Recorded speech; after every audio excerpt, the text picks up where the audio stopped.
Hello, I'm Jane Madej, and welcome to Journal Like an Artist. Today we are going to be painting this pretty pink and yellow moth. This moth is a kind of maple moth found in the US, and I just thought the colors of it were very pretty. I'll show you, I'm in the mood of painting moths right now. I did this one in my journal, and I wanted to show you so you can see how effective it is to have a colored area and then black and white brush pen drawings behind it.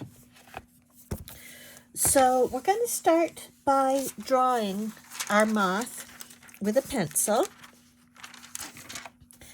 And what you're going to want to start with a sort of a rounded cornered square like this. Let me make it dark enough so you can see it. And on top of that, put just like a little rounded shape. And then we're going to have, this is what's called the thorax of an insect going down like that. And moths, they have big, thick antennas. So we'll draw his nice big antennas and a couple of little eye spots right there. Now, when I do the wings on a moth or a butterfly, I start on one side. So we're going to start, here's the first wing. And that joins there, like that. And then here's the second wing. Joins like that. Actually, I'm going to make that a bit of a better shape, not quite so squared off. There, that's a bit better. Hooray for erasers! What would we do without erasers? So there we go. And then I'm just going to kind of indicate the patterns on the wings. They've got sort of a yellow stripe like that, and then this area is yellow. Now, I find one of the hardest things when you are drawing a moth or butterfly is getting the wings even. So this is what I recommend that you do. Get a pencil that's a fairly soft lead and a piece of tracing paper, and you're going to want to trace over what you've already drawn.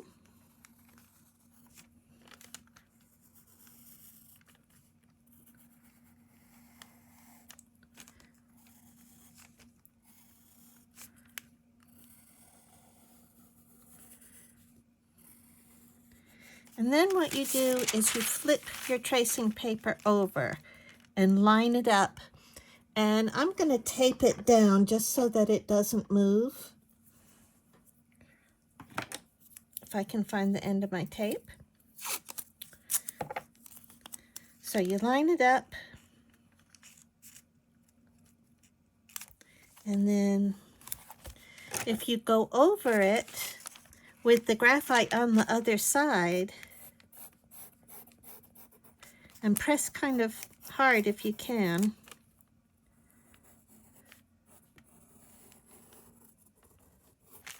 you can see now that transfers the lines. And so that way you can get both wings to match up. So I have my drawing on my little piece of watercolor paper here. We'll start painting. I hope you can see the drawing. I lifted the graphite lines a little bit with a kneaded eraser just so that they don't show quite so dark. And I have my watercolors here. This is my palette. It's a mixture of Holbein paints and Daniel Smith paints. And I made a swatch card. I think it's always a good idea to have a swatch card so you know what you're doing. And the colors that I am using, I have Genuine Rose, Alizarin Crimson, Naples Yellow, Permanent Yellow, Quinacridone Gold, Raw Umber, and I'm also going to be using a little bit of Titanium White. Titanium White is a good one. The difference between Titanium White and Chinese White is that Titanium White is opaque. So I'm going to start with Quinacridone Gold. And let's start, we're just going to paint that thorax like that.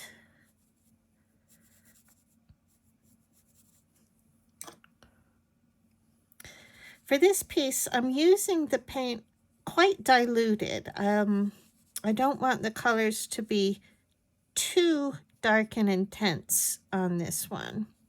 So it's okay to use a fair amount of water. And we'll do the top part like that. That part's a little bit darker, so I'm using the paint just slightly less diluted. And then I'm going to do the antennas. This is all with the Quinacridone Gold.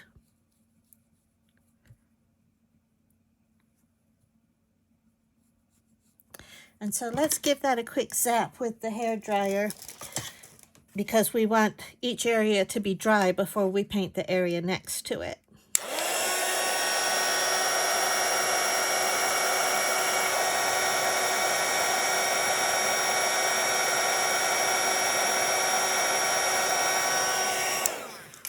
Okay, and we'll paint the little body part there.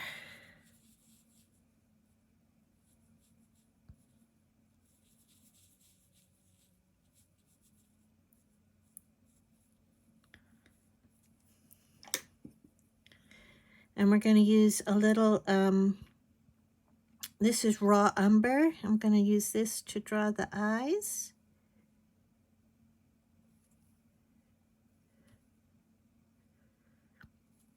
And we'll do the bottom of the thorax. It's a little bit darker. And while it's still kind of damp in the center of the body, we're just gonna drop a little bit of raw umber in there, like that. Let it blend a little bit.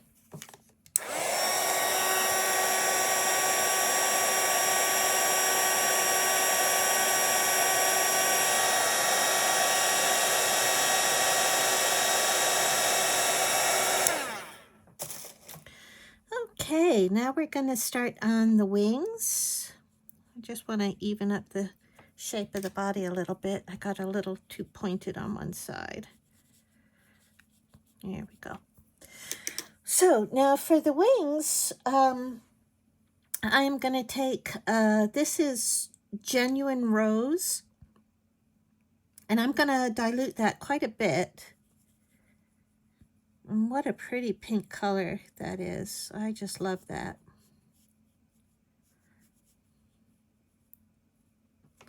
And while that's still wet, we're going to get a little bit of the alizarin crimson and just drop that in so that it can blend out. And let's do that again on the other side.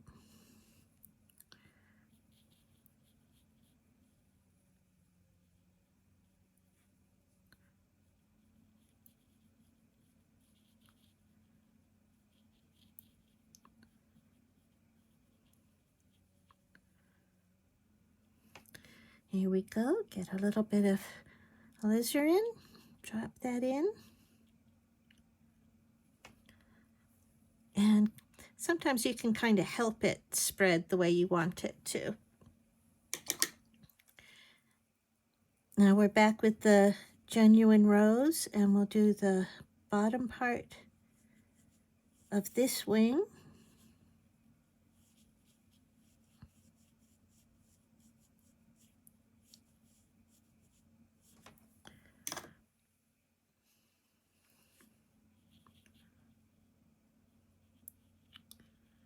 Here we go.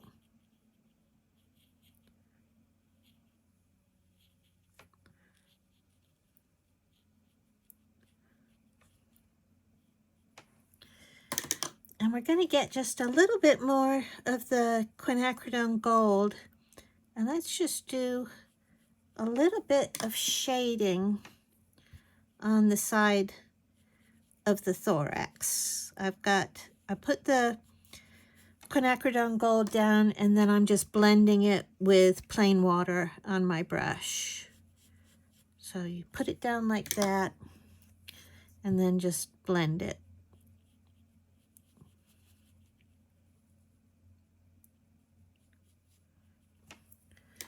And I'm going to add a little bit more of the raw umber in there like that. Okay, another drying session.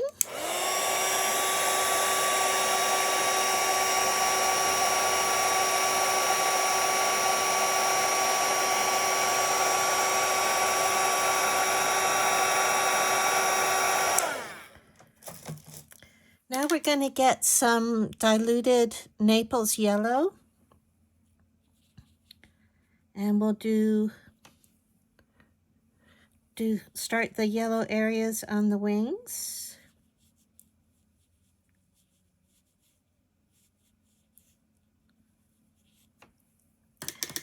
And we're going to drop in a little bit of the quinacridone gold while that's still wet,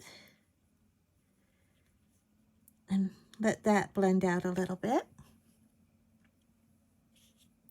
Oh dear, what have I done? Silly old me. That's okay.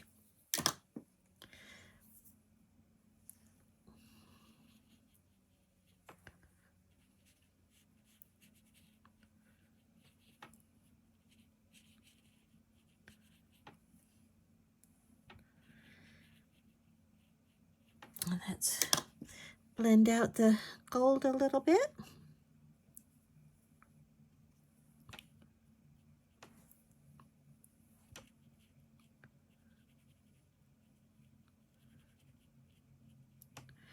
There we go. And now let's start, while we let this wing dry a little bit, we're going to start a little bit of details on the thorax. And so let's do a line down the center. And you're going to make little sort of patting motion just to make those little lines like that.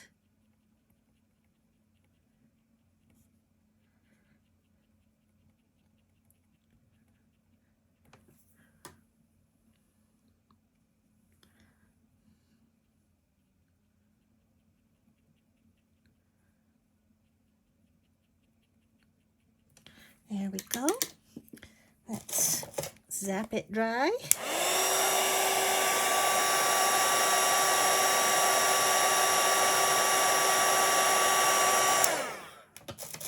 And I'm just going to go over this area again just to kind of smooth it out where I smudged it.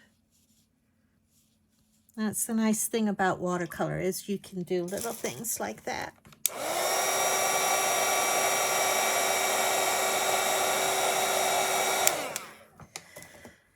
Okay, another yellow stripe. This is the Naples yellow again.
apologize for getting the paint too wet sometimes. It means it takes longer for me to dry it, but sometimes that's just what I have to do.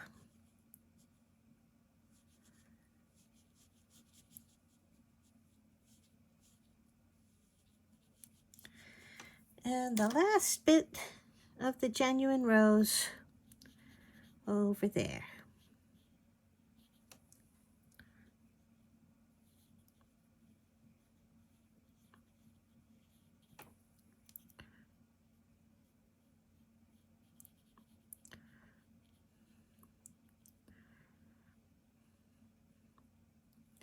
Now at this point you can decide if you want to stop or if you want to continue and add more details.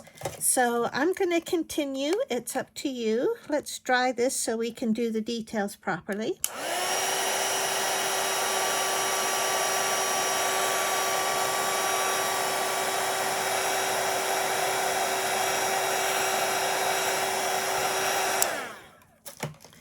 So we're going to start with a little of the quinacridone gold, and we'll draw a line up there. I'm going to turn the image a little bit. It's okay to turn your paper. You don't have to keep it in the same spot.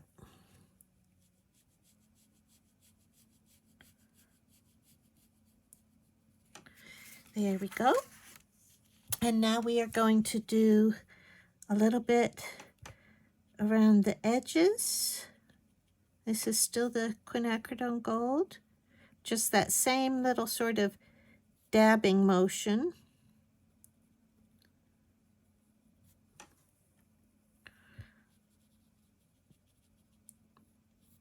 And kind of blend that a little bit.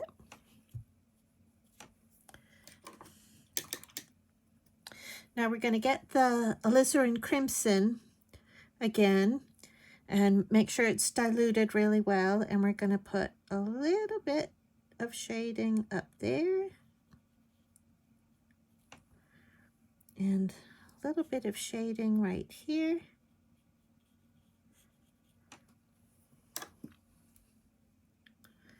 We'll do the other.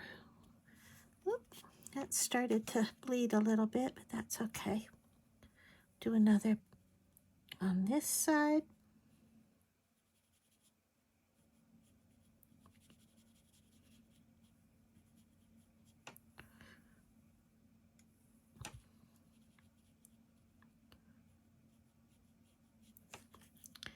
And again on the bottom wing.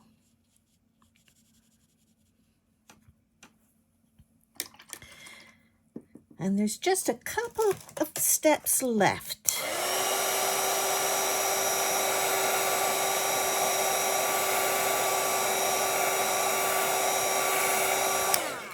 What we're going to do is we are going to draw the veins on the wings so that you can see that. So get a little bit of your raw umber there. And there's a lot of difference between raw umber depending on what brand of paint you have. Some umbers are more golden and some are more of a dark brown. And the one I have here is really quite a golden brown. So a butterfly and a moth's wing usually has a vein that goes like that. And then we're going to just take it up.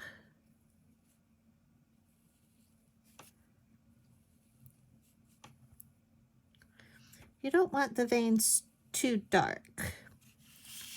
So you can see how I've done that on one side. Let's do it on the other side. Whoops, got a little bit too much water that time.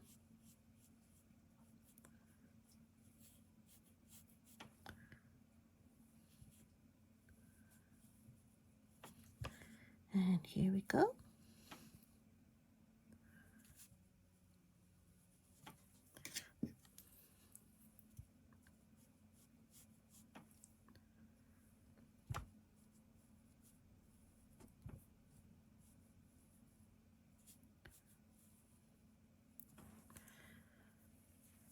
And now we'll do the lower wings, same way.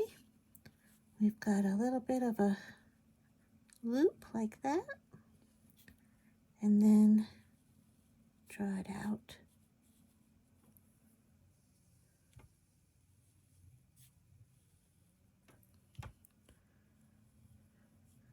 Another loop, and draw it out. Now for the last step, this is completely optional. This moth is looking pretty good. Sometimes I like to use titanium white, and it's up to you if you want to use that. Some people are purists when it comes to watercolor, and they don't like using opaque white. And if that's you, that's absolutely fine. You can stop right here. If you want to use it, I'm going to add just a little bit of these little strokes just to help the moth look a bit hairier, because they are rather hairy. And so we'll just make that go in circles like that. And it's the same for the thorax. Just do a little bit of these very light little strokes down the thorax. And there you have it. We've got a nice pink and yellow moth that is just perfect to add to your sketchbooks and journals. And I hope you enjoyed that, and join us again next time on Journal Like an Artist. Thanks a lot.